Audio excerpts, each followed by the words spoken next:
सो हम लोग भगवत गीता 11वें अध्याय के श्लोक संख्या 5 पर हम लोग चर्चा कर रहे हैं। सो आप मेरे पीछे दोहरा सकते हो। श्री भगवान वाचा पश्य मे पार्थ रूपाणि शतशोत्सहस्रशः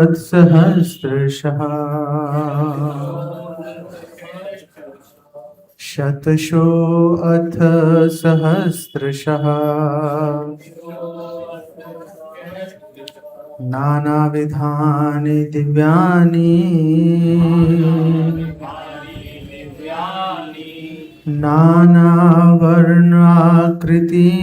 च।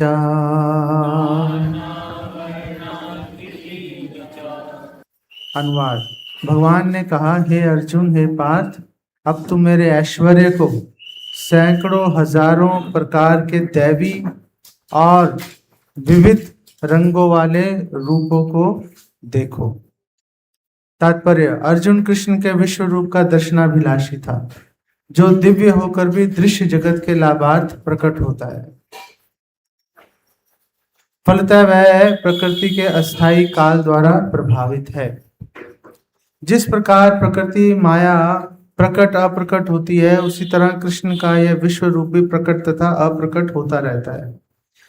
यह कृष्ण के अन्य रूपों की भांति वैकुंठ में नित्य नहीं रहता। जहां तक कि भक्त की बात है, वह विश्व रूप देखने के लिए तनिक भी इच्छुक नहीं रहता। माता, ये फैन बंद कर दोगे? हरे कृष्ण। फैन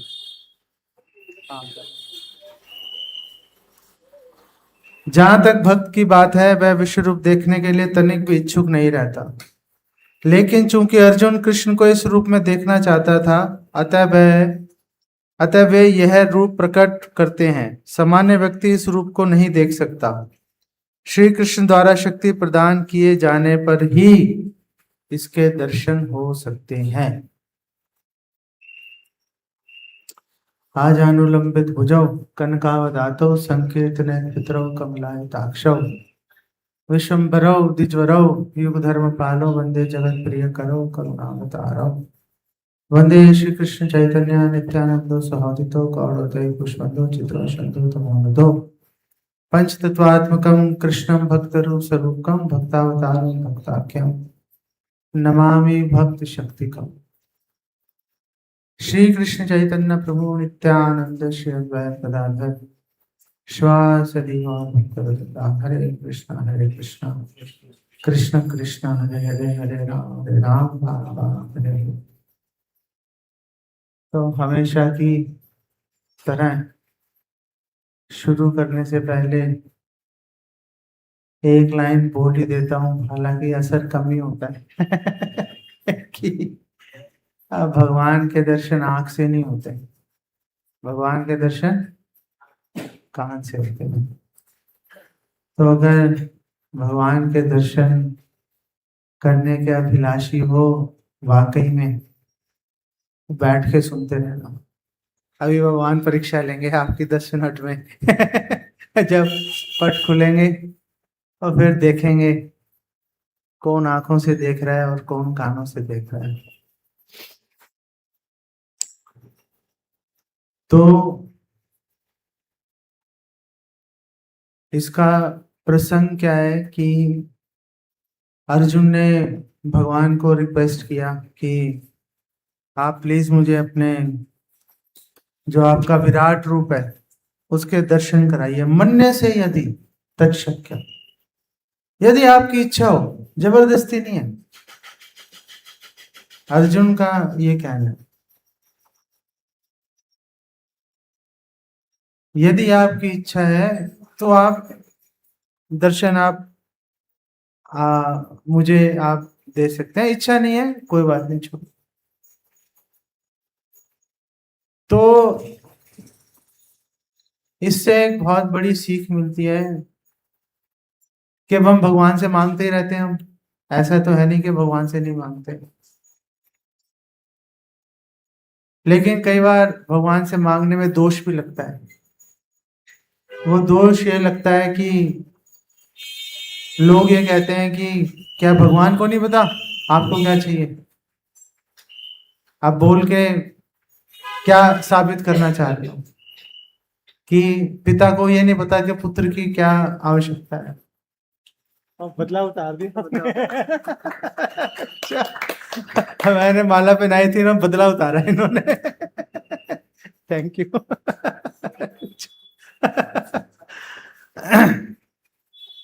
तो भगवान कई जो भक्त हैं ये आक्षेप लगाते हैं कि भगवान से नहीं मांगना चाहिए करके। तो ये आक्षेप को हम कैसे हटा सकते हैं? ये आक्षेप को हम हटा सकते हैं उसके आगे एक, आप जो लिस्ट है, लिस्ट को फाड़ने की जरूरत नहीं है, लिस्ट अपनी बना के रखो।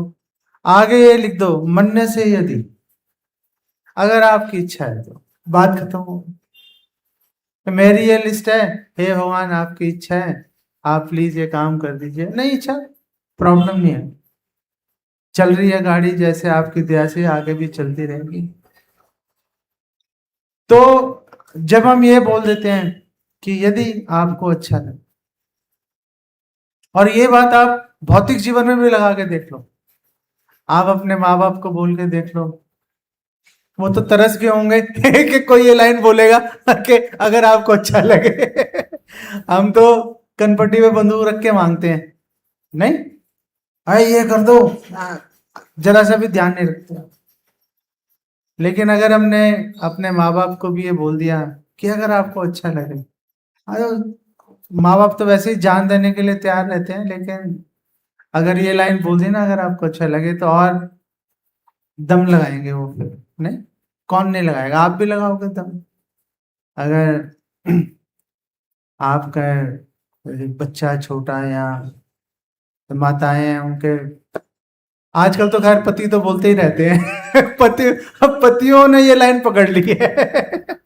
वो अपनी वाइफ को बोलते रहेंगे अगर अच्छा लगे तो चाय बना देना। पत्नियां नहीं बोलती। अब पति बोल रहे हैं ये लाइन कि अगर अच्छा लगे चाय बना देना, अच्छा लगे रोटी बना देना। नहीं। आजकल पतियों में तो खूब रुझान चल रहा है ये वाला। तो ये अगर हम लाइन लगा देंगे तो वो आक्षेप से निवृत्त हो जाएंगे, बच जाएंगे आक्षेप से, कि भैया जान छूटे आक्षेप से कि भगवान को पता है नहीं पता। अरे हम भगवान को रिक्वेस्ट कर रहे हैं और साथ में हम जबरदस्ती भी नहीं कर रहे, भगवान को अच्छा लगेगा कर देंगे। तो अब भगवत गीता में हर श्लोक एक दूसरे से कनेक्टेड है, पिछली बार भी हम चर्चा कर रहे थे। तो जैसे ये 11.5 है श्लोक, 11.5 श्लोक का बीज कहां पर है? जब बीज पता चलेगा फिर इस श्लोक पे आएंगे तो दिमाग खुलेगा फिर कि आखिर भगवान ने, आखिर ये श्लोक बोला क्यों भगवान ने? भगवान, और ये श्लोक ऐसा है, ये और इसके आगे के कुछ और श्लोक, इसमें भगवान बोल भी रहे हैं और कर भी रहे हैं। इसके पीछे के श्लोकों में भगवान बोल रहे हैं और अर्जुन बोल रहा है, भगवान बोल रहे हैं, अर्जुन ने बोला, भगवान ने बोला, अर्जुन ने बोला, भगवान ने बोला। लेकिन यहाँ पर ये 11.5 जो है, 11.5 से आगे के कुछ श्लोकों में भगवान बोल भी रहे हैं और कर भी रहे हैं।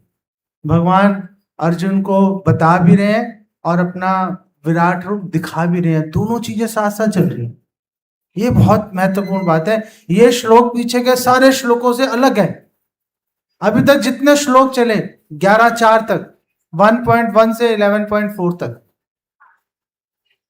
अर्जुन पूछ रहा है भगवान बता रहे हैं, अर्जुन पूछ रहा है भगवान बता रहे हैं। यहाँ पे भगवान बता भी रहे हैं और दिखा भी रहे हैं। डिफरेंस आ गया यहाँ पर, इसलिए ये श्लोक और आगे के कुछ श्लोक जो है विलक्षण है, बिल्कुल अलग चल रहे हैं वो श्लोक। तो सवाल यह है कि इस श्लोक का बीज कहां पर है? तो इस श्लोक का बीज 10वें अध्याय के, पिछले अध्याय के सबसे आखिरी श्लोक के अंदर है। और वहां पे भगवान कह रहे हैं, वहां पे भगवान ने एक बात बोली थी, इस पे दिखा सकते हैं हम? कोई है चेंज करने वाला? कोई नहीं है? कोई बात नहीं, भगवान ने 10:42 में बोला, तो ये कैसे दिखाई दे रहा है यहाँ पे? अच्छा, रहने दो, छोड़ो छोड़ो, कभी ये भी गायब हो जाएगा नहीं तो 10:42 में जो 42वां श्लोक आखिरी श्लोक है, उसमें 10वां अध्याय किस चीज का है? कौन बताएगा 10वें अध्याय में क्या हो रहा है? क्या नाम है 10वें अध्याय का? ऐश्वर्य, विभूति। भगवान अपनी विभूतियां दिखा रहे हैं ना, तो भगवान ने अपनी विभूतियां दिखाते रहे दिखाते रहे दिखाते रहे, फिर आखिरी श्लोक पे पहुंच गए, और भगवान ने आखिरी श्लोक में बोला कि अथवा बहुने तेन किम ज्ञातेन तव अर्जुना। ज्यादा बोलने की मतलब क्या, और बोलता रहूं मैं। विष्टभ्य अहम इदम। विष्टभ्य मतलब मैंने कवर कर रखा है, कवर कर रखा है। किसने? अहम इदम, इस संसार को। मैंने इस संसार को कवर कर रखा है। कितना कवर कर रखा है? कृष्णम, पूरा का पूरा कवर रखा है। एक अंश, एक धूल के कण भी ऐसा नहीं है जहां पे कि भगवान स्वयं विराजमान नहीं है। जैसे ब्रह्मा जी बोल रहे हैं ना, अंडांतरस्थ परमाणु च अंतरस्थ। भगवान कण कण में और दो कण के बीच अगर कुछ स्पेस है, उसमें भी भगवान विराजमान है। ये भगवान का ऐश्वर्य है, भगवान का। तो एक बार ये प्रश्न उठा था भगवत गीता में कि भगवत गीता जो है वो साकार रूप का निरूपण कर रही है या निराकार रूप का निरूपण कर रही है। तो भगवत गीता का श्लोक है सर्वतो श्रुति मल्लोके सर्वम आवृत्य तिष्ठति। क्या श्लोक है, किसी को पता है? हाँ, ओके। तो श्लोक है कि भगवान के आंखें, कान, नाक, पैर, हाथ, सब जगह है। सर्वतो श्रुति मल्लोके सर्वम आवृत्य, जैसे विष्ठभ्य है, आवृत्य, सर्वम आवृत्य तिष्ठि में सबको कवर करके विराजमान। तो वहां पे ये प्रश्न उठा था कि इससे तो ऐसा लग रहा है भगवान निराकार है। सर्व तो जैसे लाइट है, ये लाइट हर जगह फैली हुई है, तो ऐसा लगेगा कि वो बल्ब तो वहां पर है लेकिन लाइट निराकार रूप में फैली हुई है। तो फिर चैतन्य महाप्रभु से ये प्रश्न पूछा था कि इससे तो भगवान निराकार लग रहे हैं, तो क्या भगवान निराकार है, साकार है? हम इसमें से साकार को कैसे समझें? तो चैतन्य महाप्रभु ने बोला था कि सर्वतो का मतलब है सर्वत्र, कि भगवान हर जगह स्वयं खुद ही विराजमान है। भगवान अपनी शक्तियों से भी विराजमान है, लेकिन भगवान का ऐश्वर्य ऐसा है कि भगवान खुद भी विराजमान है। ऐसा नहीं है कि जहां पे भगवान अपनी शक्तियों के द्वारा विराजमान है, भगवान खुद विराजमान नहीं हो सकते। भगवान तो विराजमान हो सकते हैं। जैसे जब हिरण्यकशिपु प्रहलाद महाराज को मारने की कोशिश कर रहा था, उसने उठा ली, गदा भी उठा ली थी उसने। तो अब भगवान ये सोच नहीं रहे थे कि ये कहाँ पे पूछेगा कि क्या तुम्हारे भगवान यहाँ भी हैं। भगवान को चिंता थी प्रहलाद महाराज की, तो वो सोच नहीं पाए कि ये हिरण्यकशिपु किस खंबे की ओर, किस दीवार की ओर इशारा करेगा, या जमीन की तरफ भी इशारा कर सकता था। तो उस चिंता के अंदर भगवान जो है सर्वत्र विराजमान हो गए थे। ये भैया तू जहां मर्जी मार दे गदा को वहां से जो है भगवान नरसिंह देव निकलेंगे, कर ले जो तूने करना है अब। तो भगवान सर्वत्र विराजमान रहते हैं, स्वयं भगवान विराजमान रहते हैं। यह भगवान का योग ऐश्वर्य है। तो यहाँ पर जब ये भगवान ने बोला कि विष्टभ्य अहम इदम कृष्णम, पूरी तरह से एक अंशेन स्थितो जगत। ऐसा नहीं कि मैंने पूरा दम लगा दिया होगा इसको कवर करने में, एक अंश से काम हो जाएगा भाई। कोई दम नहीं लगाते भगवान। जैसे शिला प्रभुपाद एक्सप्लेन करते हैं, शिला प्रभुपाद बोलते हैं कि भगवान को ऐश्वर्य दिखाने के लिए दम नहीं लगाना पड़ता जैसे हमें तो बहुत दम लगाना पड़ता है ना कुछ भी करने के लिए, भगवान को दम नहीं लगाना पड़ता। भगवान ने यशोदा माता को अपने मुख में ब्रह्मांड दिखा दिए सारे। अब भगवान ने कितना दम लगाया उसके लिए, मुंह खोला दिख गए भैया, क्या कर लोगे? नहीं, मुंह खोला, यशोदा माई ने देख लिया। अब वो यशोदा माई देख रही है कि जब भगवान ने मुख खोला तो अब कृष्ण ब्रह्मांड के बीच में, और मुंह खोला वो ब्रह्मांड कृष्ण के मुंह में। फिर उस ब्रह्मांड के अंदर यशोदा माई ने पृथ्वी देखी, वृंदावन देखा, वहां पे कृष्ण को देखा मुंह खोलते हुए, छोटे से बच्चे को, उसके अंदर ब्रह्मांड है, पूरी साइकिल चल रही है। फिर उसके अंदर कृष्ण है, उसके अंदर कृष्ण मुंह खोल रहे हैं, उसके अंदर ब्रह्मांड है, उसके अंदर मुंह खोल रहे हैं कृष्ण, उसके अंदर ब्रह्मांड है, पूरा साइकिल चलती जा रही।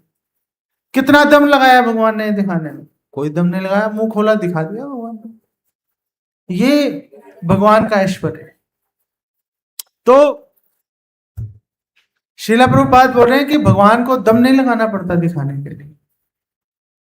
तो जब भगवान ने बोला कि मैं पूरे जगत को आच्छादित करके विराजमान हूं, तो अर्जुन के मन में ये इच्छा जागृत होगी कि कैसे, मैं देखना चाहता हूं। तो फिर अर्जुन ने ये 11:4 बोला। अर्जुन ने बोला, मन्य से यदि, अगर आपकी इच्छा हो, और तत्शक्यम मया, और मैं, अगर आपको लगता है कि मैं समर्थ हूं। पहली बात है कि आपकी इच्छा है, दूसरी बात है कि अगर आपको लगता है मैं समर्थ हूं, तो आप प्लीज मुझे अपने इस विराट रूप के दर्शन करा। ये भगवान को देखने का तरीका है। अगर हम इस मानसिकता से भगवान को देखने की जगह हम सोचेंगे कि हम खुद ही देख लेंगे, तो खुद ही भगवान को देखने की इच्छा वो हिरण्यकशिपु की भांति हो जाएगी। जैसे हिरण्यकशिपु भगवान की कृपा पर आश्रित नहीं था कि आप प्लीज मुझे दिखा दीजिए, दर्शन दे दीजिए। हिरण्यकशिपु तो खुद ढूंढने की कोशिश कर रहा था, कहां पे भगवान तुम्हारे, मुझे तो दिख नहीं रहे, मुझे तो दिख नहीं रहे। तो हिरण्यकशिपु की मानसिकता को अंगीकार करने से अच्छा है कि हम लोग अर्जुन की जो चेतना है उसको अपने हृदय में लेकर आएंगे। जब हम अर्जुन की चेतना को हृदय में लेके आएंगे और भगवान से, अगर हम देखना चाहते हैं, हम भगवान से प्रार्थना करेंगे, तो फिर भगवान ने क्या बोला? पश्य। पश्य का मतलब है भगवान ने कृपा दे दी। अभी तक अर्जुन नहीं देख पा रहा था, लेकिन जैसे भगवान ने बोला पश्य, पश्य के द्वारा भगवान ने अपनी कृपा से आवेशित कर दिया अर्जुन को कि देख लो भैया। और भगवान ने बोले पश्य में पार्थ, कि हे पार्थ तुम देख लो। पार्थ का कहने का मतलब, भगवान ने कई जगह पार्थ शब्द का इस्तेमाल किया।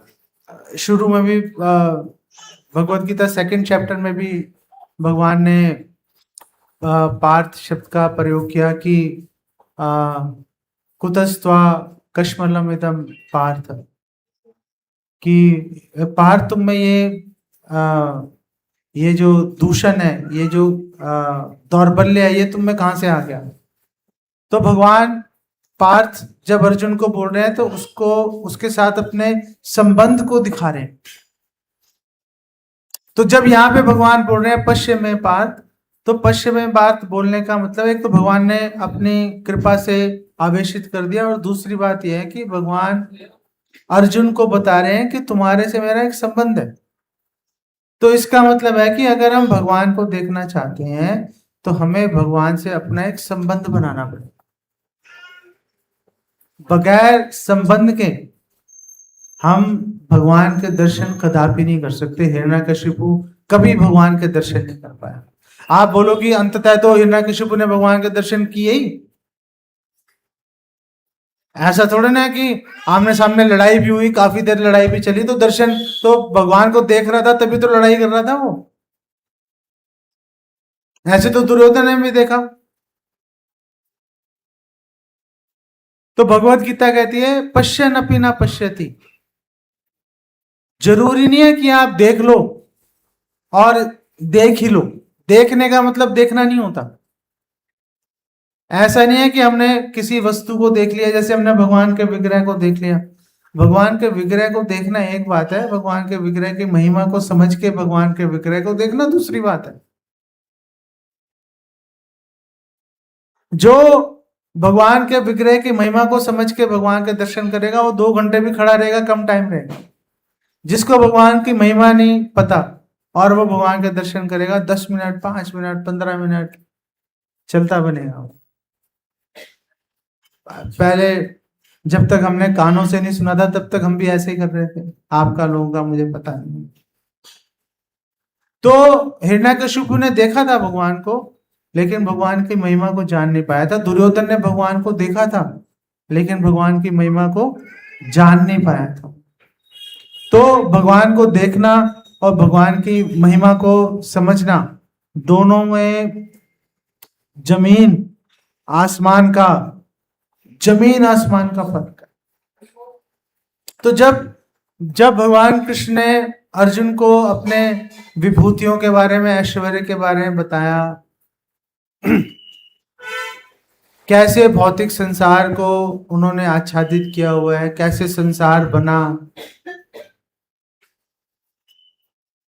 तो अर्जुन भगवान के उस रूप से आकर्षित हो गया। सुन के आकर्षित क्यों हो गया? क्योंकि विचित्र है, विलक्षण है ये जो भौतिक जगत है।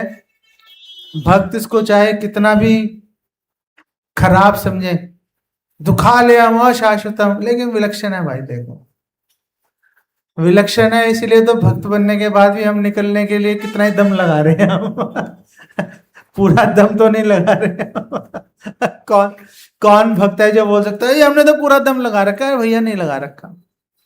अगर किसी को गलतफहमी है मेरे से आके बात कर लो, हम उसकी गलतफहमी दूर कर देंगे। पूरा दम कोई नहीं लगा रहा। क्यों नहीं लगा रहे पूरा दम? क्योंकि भाई संसार में सुंदरता भी है, सुख भी है, विचित्रता भी है। जैसे पीछे मैं एक वीडियो देख रहा था, उसमें और रात के समय पता नहीं कौन सी जगह थी, उसका जो पानी है समुद्र का, ऐसे लगता था जैसे तारे झिलमिला रहे, पानी ऐसे लगता था उसका। अब लोग उस दृश्य को देखने के लिए हजारों की संख्या में इकट्ठे हो रहे हैं वहां पर। विलक्षण है ना, इसलिए देखने के लिए पहुंच जाते हैं।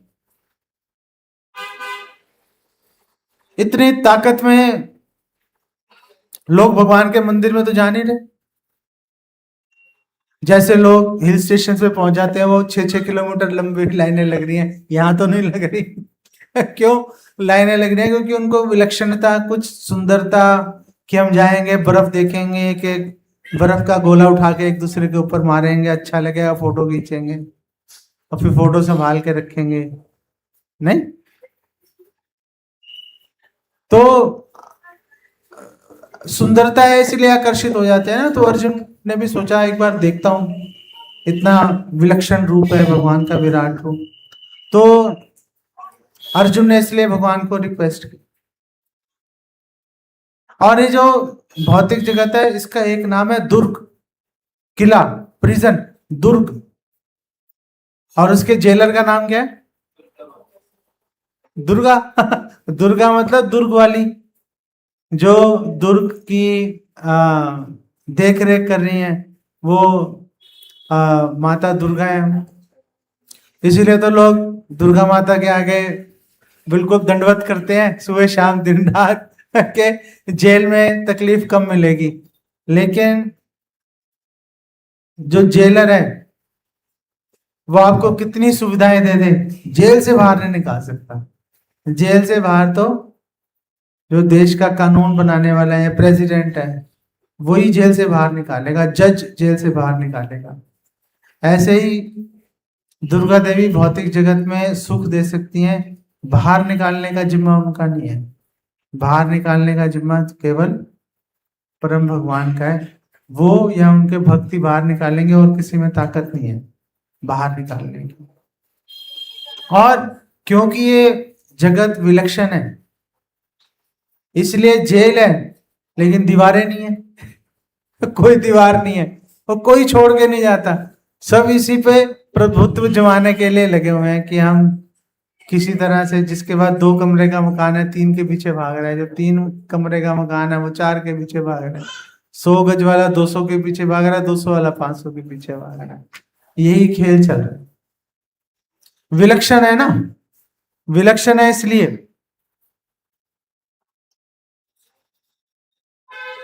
यहाँ पे श्रील प्रभुपाद बोल रहे हैं कि ये जो विराट रूप है ये अस्थाई है, टेम्परेरी है, लेकिन भगवान के अन्य विराट रूप भी हैं जो शाश्वत हैं।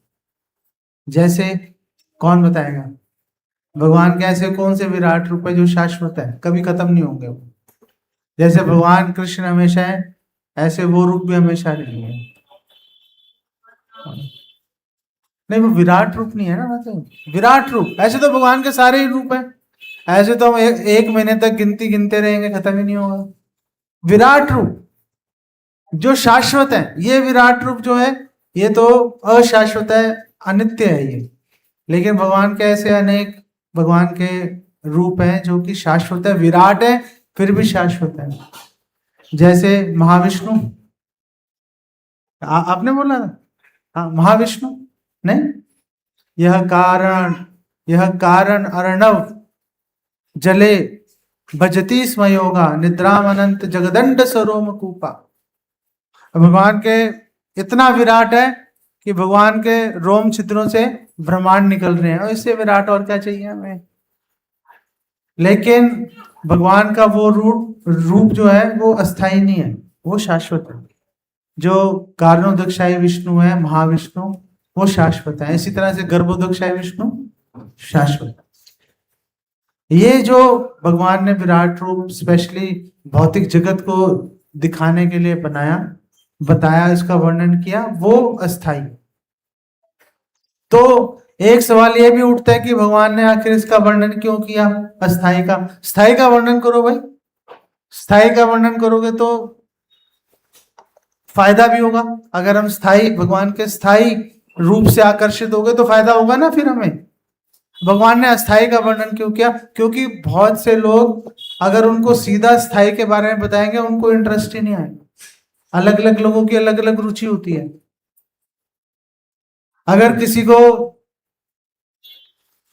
किसी को सामने से बिना उसके मिन्नत किए वैसे बता दिया, उसको 2 कौड़ी की कीमत नहीं लगाएगा उसकी और सुनेगा, सुन के चल देगा। लेकिन अगर आपने कोई प्रश्न पूछ दिया और उसने बोला जा नहीं बताता, तो आपके पैर में गिर जाएगा, भाई बता दे प्लीज, और मिन्नत मनोबल करके आपने फिर उसको बता दिया तो उसको उम्मीद है याद रखेगा वो। ऐसे बार कई साल पहले यहाँ पे पंजाबी बाग में क्लास दे रहा था मैं, तो क्लास खत्म हो गई तो मैंने एक प्रश्न उठा दिया। तो प्रश्न, आप लोग तो अभी वो प्रश्नों के बारे में सोच नहीं रहे, आध्यात्मिकता के अंदर इतने प्रश्न है कि रातों की नींद उड़ा सकते हैं अगर आपको पता चल जाए। ये तो आप सुख से रह रहे हो, नींद सबको आ रही है ना बराबर से किसी की नींद डिस्टर्ब नहीं हो रही है। ऐसे ऐसे प्रश्न है कि होश उड़ जाते हैं जब दिमाग में अगर वो प्रश्न आ जाए। तो क्लास खत्म होते होते मैंने एक प्रश्न उठा दिया और मैंने बोला इसका उत्तर अगली बार देखेंगे, यहाँ तो आप ढूंढ लेना। तो कई भक्तों ने मुझे बोला नहीं नहीं बता दो, अब आपने प्रश्न उठाया। मैंने कहा नहीं भाई अगली बार देखेंगे, आप ढूंढो, कोशिश तो करो। और मैंने बताया नहीं उसका उत्तर। तो फिर मैं व्यास आसन से उठ गया, तो 3-4 भक्तों ने अलग अलग मुझे बोला गया आपने ना सही नहीं किया, उसका उत्तर नहीं देखे परेशान कर दिया आपने आपके आगे लेक्चर आगे से नहीं सुनना ज्यादा अच्छा है, क्योंकि वो प्रश्न आपने दिमाग में चुबा दिया और आप तो निकल गए अपना, हमें परेशानी में छोड़ के चले गए आप। तो प्रश्न तो जब तक भगवान अस्थाई रूप इसलिए दिखाते हैं, इसलिए वर्णन कर रहे हैं कि बाई चांस ये अस्थाई रूप देख के मन में ये जिज्ञासा आ जाए कि अगर अस्थाई रूप ऐसा तो स्थाई कैसा होगा, तो बात आगे चल निकलेगी, फिर बात आगे बढ़ जाएगी।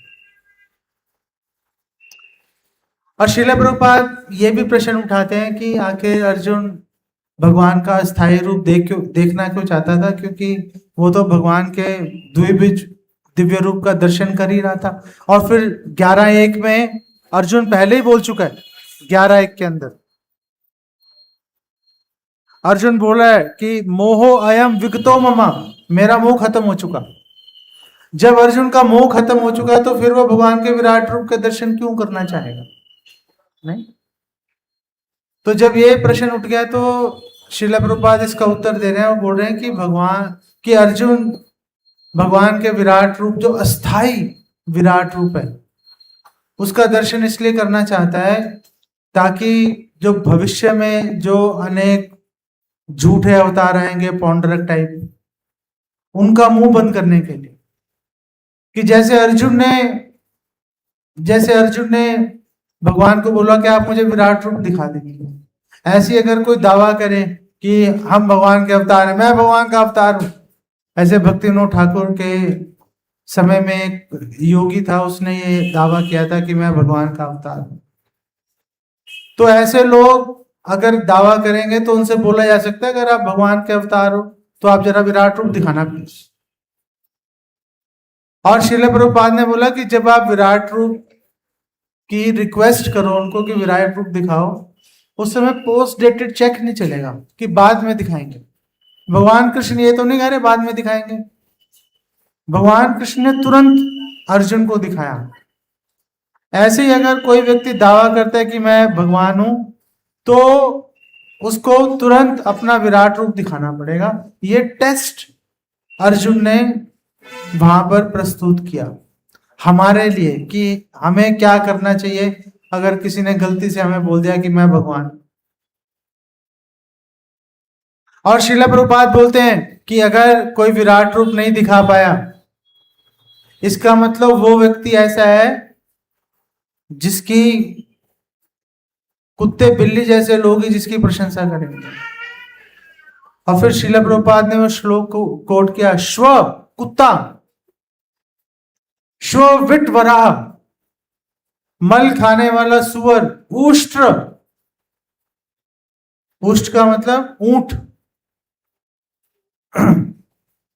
श्व विट विराह उष्ट्र, खरे जो गधा है, जो गधे के समान व्यक्ति हैं, समस्तुतः पुरुषा परशु, ऐसे ही पशु के समान व्यक्ति दूसरे पशु के समान व्यक्ति की प्रशंसा करेंगे। जो नकली अवतार हैं उनकी प्रशंसा कुत्ते बिल्ली जैसे लोग ही करेंगे। ना यत कर्ण पथो पेथो, ऐसे लोग नहीं करेंगे जिनके कानों में जातु नाम गदागरजा, जिनके कानों में भगवान कृष्ण का नाम जा चुका, वो नहीं कर सकते। वही लोग करेंगे जो कुत्ते बिल्ली की तरह के लोग हैं, सिर्फ वही लोग करेंगे। अर्जुन ऐसे लोगों का मुंह बंद करने के लिए। और अर्जुन, दूसरी बात यह भी है कि अर्जुन जो है भगवान को टेस्ट नहीं कर रहा था, क्योंकि अर्जुन ने पहले ही बोल दिया था सर्वम एतत् ऋतम मन्ये, कि हे कृष्णा यन माम वदसी केशवा, हे कृष्ण आपने जो भी कुछ मुझे बताया है ऋतम मन्ये, मैं उसको सत्य वचन मानता हूं। मैं आपसे प्रमाण नहीं मांग रहा, मैं उसके लिए मुझे आवश्यकता नहीं है प्रमाण मांगने की, क्योंकि मुझे विश्वास है। तो ये जो प्रमाण मांगा विराट रूप दिखाने का, ये प्रमाण अर्जुन ने हम जैसे बेसिकली लोगों के लिए ये दृष्टांत प्रस्तुत किया। तो जो लोग, तो एक तो वो लोग हो गए जो अपने आप को अवतार बोल रहे हैं, और दूसरे ऐसे लोग हो गए जो ये बोलते हैं कि क्या आप हमें भगवान दिखा सकते हो? अगर भगवान है तो दिखाओ, भगवान है तो दिखाओ भाई। तो तो उनको हम ये कह सकते हैं, क्या आप क्वालिफाइड हो, योग्य हो भगवान को देखने के लिए? अर्जुन के पास क्वालिफिकेशन है, उसने भगवान से संबंध बनाया अपना। भगवान खुद कह रहे हैं पार्थ कि तुम्हारे से मेरा संबंध है, तुम मेरी बुआ के लड़के हो। तो हम भी सेवा के माध्यम से भगवान से संबंध बना सकते हैं। पहली बात है कि भगवान से संबंध बनाओ। दूसरी बात है कि अर्जुन ने बोला कि मेरा मोह गतस्मा, मेरा मोह चला गया, मेरा मोह खत्म हो चुका। तो जो भक्त है उसको अपना मोह खत्म करना पड़ेगा पहले, भगवान के दर्शन करने से पहले। मोह खत्म होने का मतलब क्या है? मोह खत्म होने का एक लक्षण ये है, जिसका मोह खत्म हो गया उसका लक्षण ये आएगा। एक बार ऐसे ही जैसे प्रभु ने प्रणाम किया और एक बच्चा ऊपर चढ़ गया, तो एक करीब 21 साल पहले की बात है।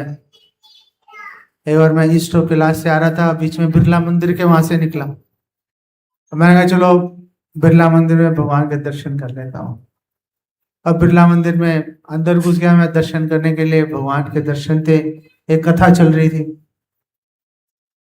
तो मैंने भगवान को प्रणाम किया। हम तो पूरा लेट के प्रणाम करते हैं। भगवान को प्रणाम किया और मेरे बच्चे मेरी पीठ पे कूदना शुरू हो गए। वहां पे क्लास चल रही थी। तो जो वक्ता थे तो उन्होंने कहा देखो सारे ये माया है। और मैंने कहा पंडित जी ये तो माया नहीं है। कहा नहीं ये माया है। अरे भैया आपके लिए माया है, आपके लिए। भगवान के सामने अगर बच्चे खेल रहे हैं तो भगवान को अच्छा लग रहा है ना। भगवान को ऐसे ढीले ढाले मरे हुए थोड़े ना बच्चे अच्छे लगते हैं। तो खेल रहे होंगे, परेशान करेंगे चार लोगों को। भगवान खुद भी ऐसे हैं, भगवान को ऐसे लोग, ऐसे बच्चे भगवान को पसंद भी हैं। नहीं तो कैसे बात बने। आप देखो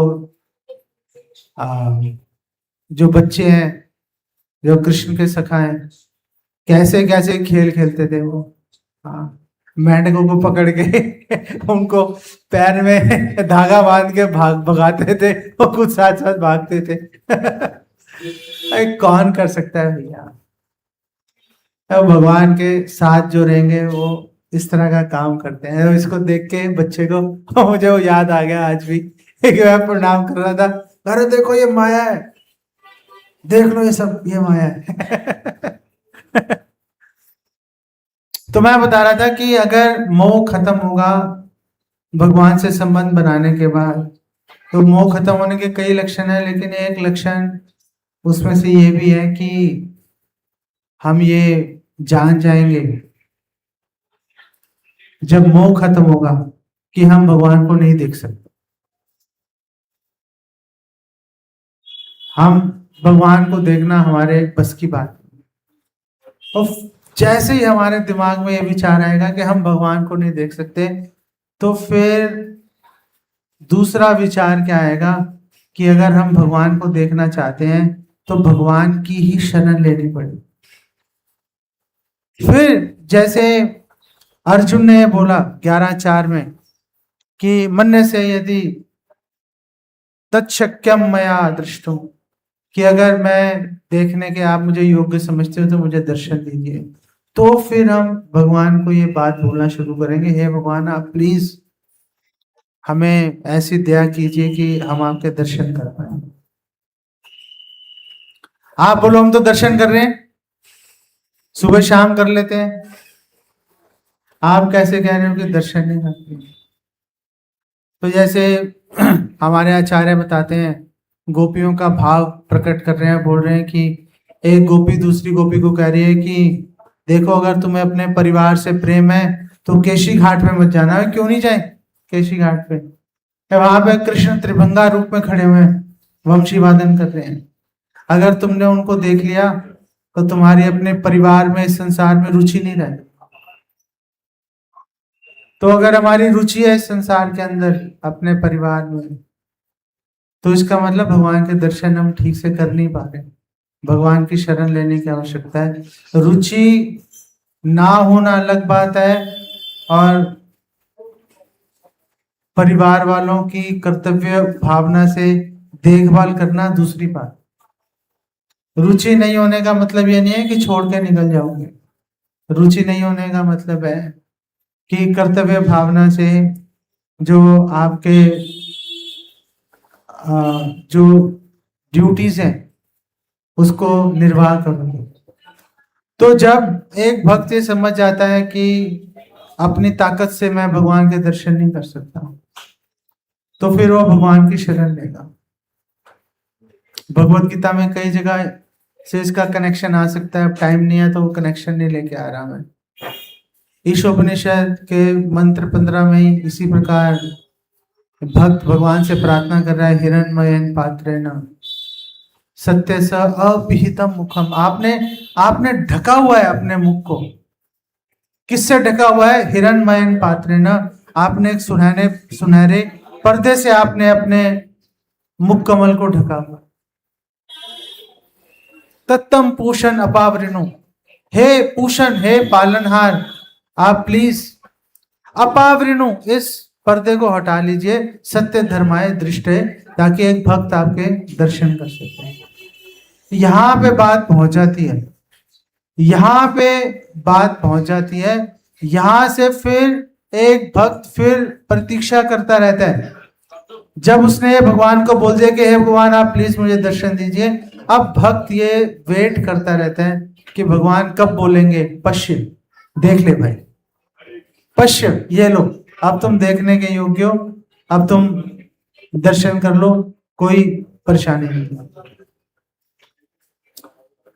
और जिस दिन भगवान ने ये बोल दिया पश्य, देख लो, उस दिन भक्त जो है भगवान की महिमा को जितना सोच सकता है अपनी क्षमता के अनुसार भगवान की महिमा के दर्शन करता है और भाव विभोर होता रहता है। और वो ऐसे दर्शन है कि उसकी स्फूर्ति जो है वो स्थायी होगी। ऐसा नहीं होगा कि अभी याद आए 15 मिनट में भूल गए, हमेशा स्थायी भाव बन जाएगा। वो हमेशा भगवान के बारे में याद रख पाएगा, भगवान की स्मृति उसके हृदय में हमेशा बनी रहेगी। यहाँ पे इसको विराम देते हैं।